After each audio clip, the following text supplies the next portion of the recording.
These are the Roseselsa Open Free earphones, and it's quite apparent that a lot of people are trying to get into the open ear style market. Now, I really do like these, but I think they could have done something to improve on this quite a lot, but I will get into that. Thank you to the folk at Roseselsa for making this review possible by sending me this demo unit. All thoughts and opinions are my own as always. So let's quickly jump into how this is built. You don't get too much in the box. You just get the earphones in the case, you get the literature, and you get a USB-A to USB-C charging cable. No need for ear tips because this is an open style set of earphones, of course. Moving on to the case.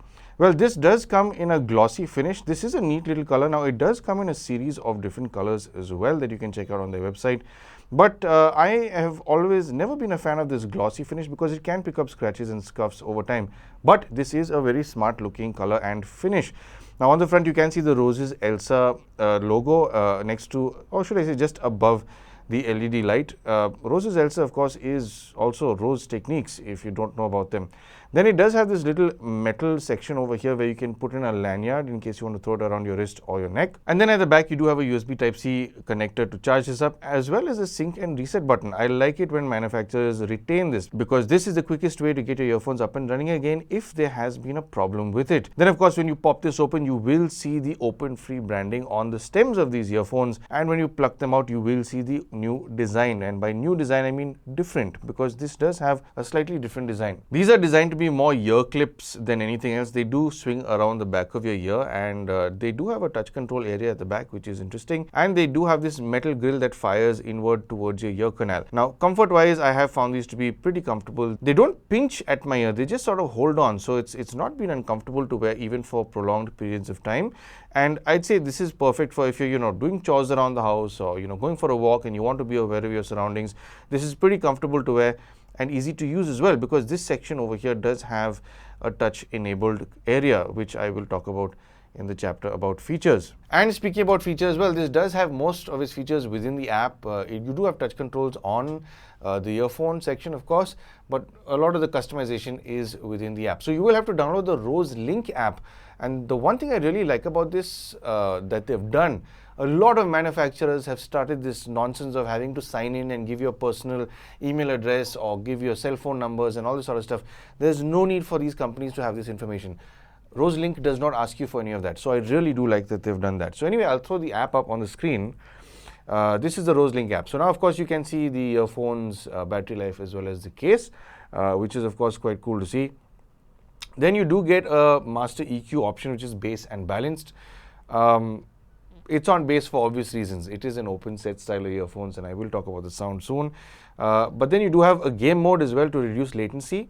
Now, I found the latency to be, fine. There is a delay for certain, but I think the most benefit you'll get from the game mode is if you are using the LC3 codec. I think the LC3 codec makes it that much faster. I think it drops it down about 20 milliseconds of response time, which is terrific.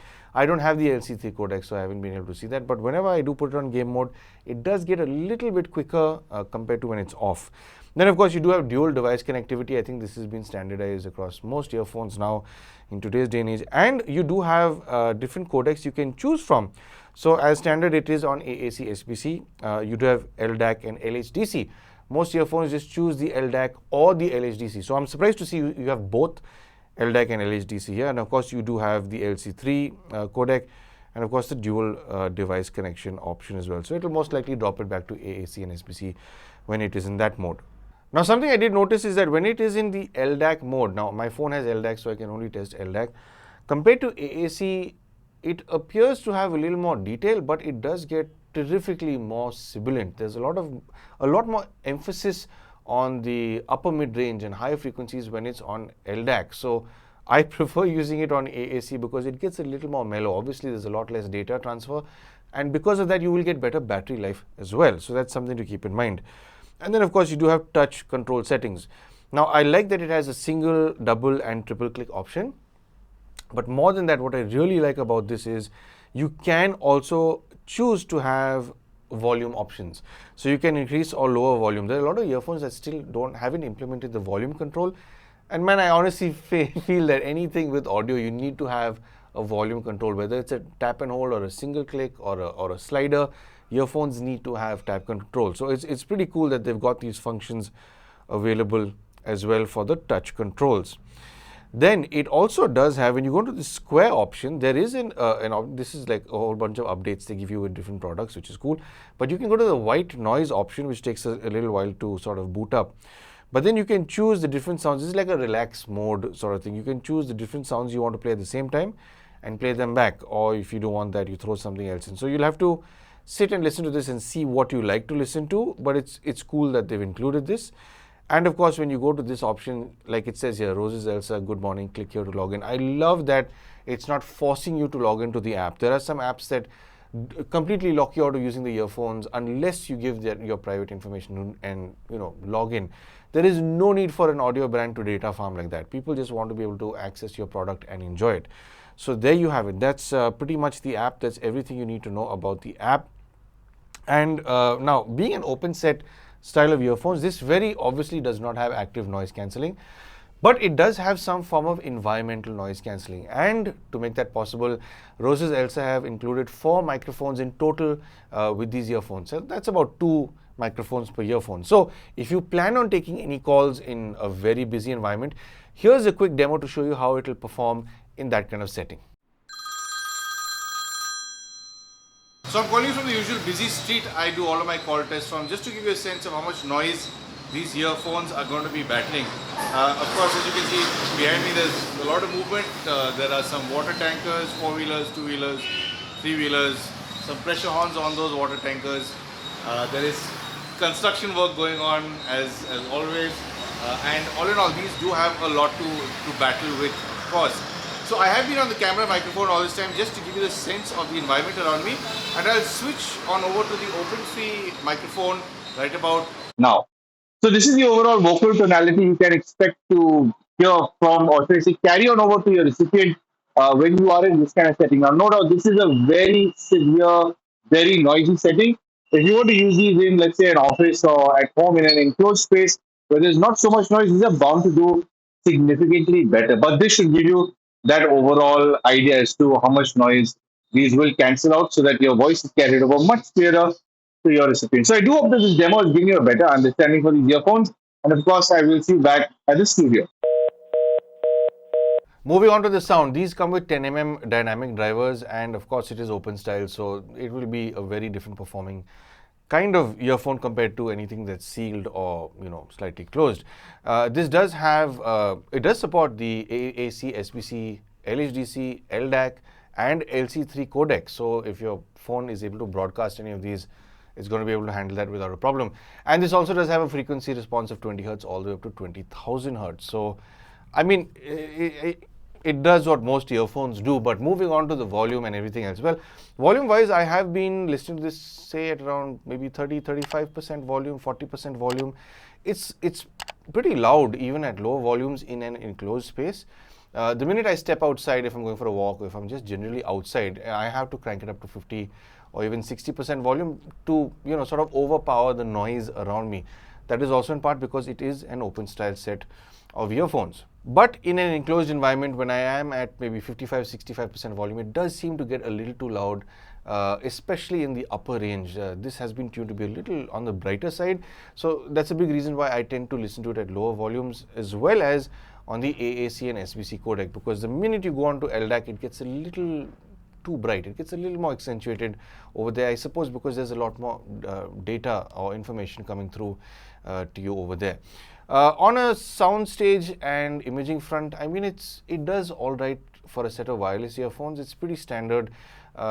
It's not as muddied as I thought it would be. There is enough detail to be able to focus in on certain nuances. It's definitely not audiophile grade. It may not be the best detailed sounding open ear earphones I've heard, but it does well enough. And also stage wise, it does give you the sense of being a little wider than most sealed earphones, also in part because it is an open style. So it's part of it is bouncing off the inner part of your concha. So because of that, it is able to sort of give the illusion of slightly wider stage. So there are some times where it gives the sense that sound is coming from maybe an inch, 2 inches out of your head, but this occurs quite rarely.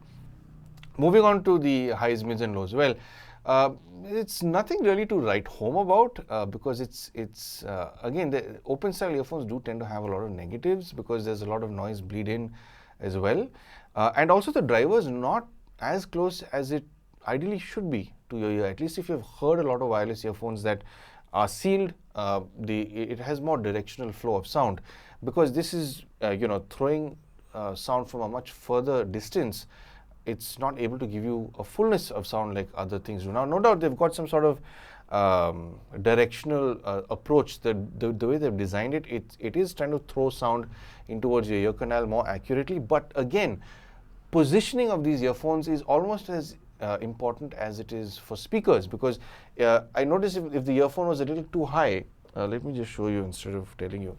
If I place the earphone up here, this part of the driver, the grill section that you can see, or the silver part of this, is not really facing or shooting into my ear canal. So I have to sort of bring it further down until it's facing in towards my ear. So placement is very important. If you get these, or you're planning on getting these, or any open style earphone, take your time to see or figure out the placement, because once you get it, these things hold on pretty firmly. They're not tight, they don't pinch, but they hold on pretty firmly, so they won't really move. But once you get the positioning, it's a lot more fun to listen to these.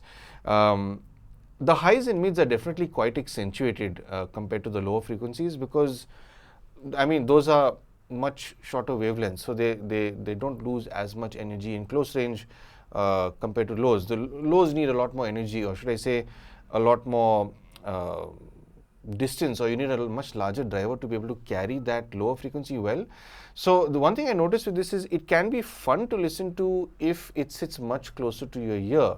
So one thing that I did think about was, if they were to take this similar sort of hardware and put it into a earphone with a stem-like design, but retain the openness. Like, I think I reviewed the the Nothing ear stick, and that is an open style. It doesn't close your ear canal. It's not a closed seal, but that was able to push out a terrific amount of low frequency because it was sitting much closer to the ear canal. And the thing is, when you hold this one closer to the ear canal, it's actually a good performer. It does very well with the lower frequencies.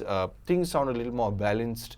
And it is a lot more fun. So if they are considering doing that, I don't know, but this is just a small suggestion from me. Now, if you do have a smaller ear where this part of your ear is closer to your ear canal, you're going to hear way more bass than I have. So this is extremely subjective. So no doubt, sound is extremely subjective, and fit, I think, is all the more. And when you combine the two, you're talking about a very niche set of people who will find this to be really amazing sounding. But I can see the potential. I can see, a lot of people liking it. If they do have, maybe smaller ears, it'll be much closer to the ear canal.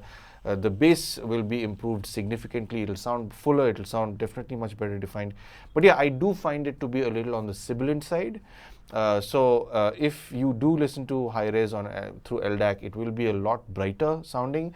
It might get a little too shrill for some people who are high frequency sensitive. But yeah, I'm glad that they've got that option to change the codecs, and I do wish that they did also include some sort of preset options to choose from. So you could say, maybe a studio tuning to bring down those, upper mids, or even a manual EQ setting. That would have been a nice option to have. Now, I do think this is not for everybody, but I think this will work very well for a lot of people, and specifically for those who want to listen to music or audiobooks while they go on their walks and don't want to get run over by cyclists or cars, or wherever they are walking in a park or on a road. It's great for somebody who's at home over the weekend, who's doing their chores and wants to hear what's going on around the house. Is somebody ringing the doorbell? Is my child calling out to me? So you'll be able to tune in onto your audiobooks while being aware of your surrounding, or your music. So it's definitely a very nice option to have. But I still do think the stem style design would have been a better all-rounder when it came to its overall performance. But again, this style, this form factor is more for somebody who's wanting to be active, go for walks, go for runs, and have the sensation or feeling of being secure that they are not going to fall out. So it's definitely directed at that kind of person. So to sum up, it's really nice to see that Roseselsa, or should I say Rose Techniques, is stepping into the TWS world with a different form factor. I have reviewed some of the other stuff, which I really liked. That was stem style. I think that was sealed. But this is, it's nice to see that they're giving you that option to choose something from them. And I've known Roseselsa, or should I say Rose Techniques, to be more of an audiophile company. So they've made some very high-end IEMs in the past, which I've liked, in fact. So it's nice to see that they are branching out, no doubt. And things that I've taken away from spending time with this is I don't like the glossy finish on the case. I'm okay with the sound if it's for audiophile, not audio, sorry, audio books. If it's okay for audio books, it's not cut out for an audiophile. Very certainly, there's not too much detail, not too much clarity. But the shortcoming is because it's so far away from a ear canal. If I had shorter ears, in the sense from this distance between where it's clipped to where my ear canal is, if it was shorter, I'd be telling you a very different story. So that's why this is a very subjective thing. This kind of fit, if it were a stem style fit, I think there'd be a lot more people who'd love the sound of this, because when this is closer to the ear canal, it sounds very different. It's almost got a very, very different characteristic in its overall performance. But yeah, overall, yeah, if you're looking for something that you want to clip on and you've spent time or you've heard Roseselsa stuff and you like their stuff, this I'd say is a great set of earphones to consider. And if you do want to buy these as well, well, this is available on their website. I will leave the link down below at $45.99 USD. But at the time of recording this video, it's going for about $42.99 USD. So if you do want to buy it, I'm sure you can buy it from their website, or you can check out wherever you live across the planet, if it's available locally, of course. Yeah, there you have it. That's my review on the Roseselsa Open Free earphones, and I do hope that this review has given you a better understanding for these earphones. And of course, if you do want to support the channel, I'm sure you know exactly how to. But of course, thank you for tuning in for some sound advice.